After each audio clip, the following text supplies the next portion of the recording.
there's a story out of PBS.org. They had a wonderful story here. It's wonderful in context of the sadness of the story. But there has been a decrease in the number of teens who committed suicide after the approval of, I believe, Obergefell versus Hodges, marriage equality.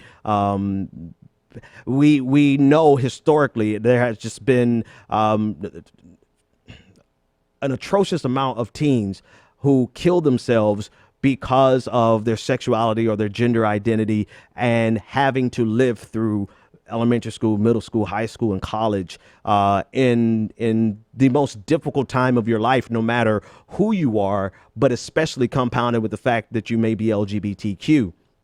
There's a new analysis that was published in JAMA, or JAMA Pediatrics, and it concludes that state legalization of same-sex marriage appears to be linked with a decrease in adolescent suicide. Researchers found that suicide attempts by high school students decreased by 7% in states after they passed laws to legalize same-sex marriage. And this is actually before, I stand corrected, this is actually before, according to PBS.org, this was before the legalization nationwide in 2015. So amongst LGBT suicide attempts fell 14%. And in states that did not legalize same-sex marriage, there was no change. So while the study drew a correlation, quote, while the study drew a correlation between lower suicide rates and same-sex marriage legalization, it did not explain a potential cause for the lower rates.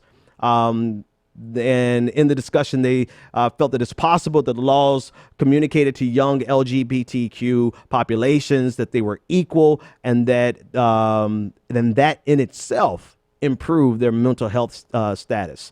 So, you know, again, in the midst of the sad reality that there are still so many teens who commit suicide or attempt to commit suicide, it appears to be a connection between those states that approve and legalize same-sex marriage. I mean, think about it. It's really rather intuitive. It follows that for people who feel rejected, and not just feel rejected, they are actively bullied because of their orientation or because of their identity, to finally have some good news, to finally have something that they can look forward to not only look forward to, but something that reaffirms their own humanity. It simply follows that if you treat people like human beings, they can live like human beings.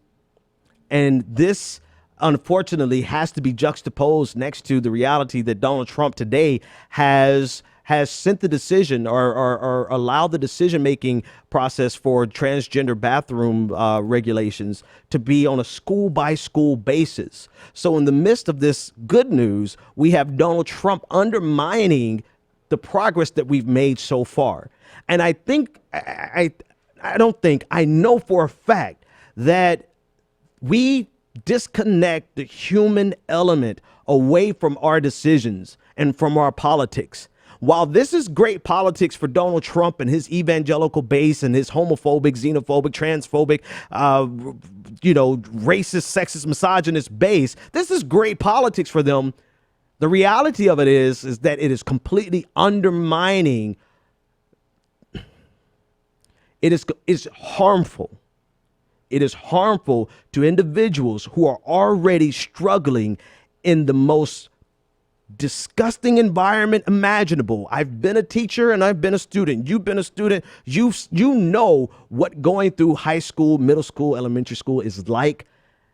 But what many of us don't know is what it's like going through being bullied because of your sexuality or because of your identity. And now Donald Trump has made it even worse. So in the midst of this good news, we have Donald Trump doing all he can to provide bad news for the same community.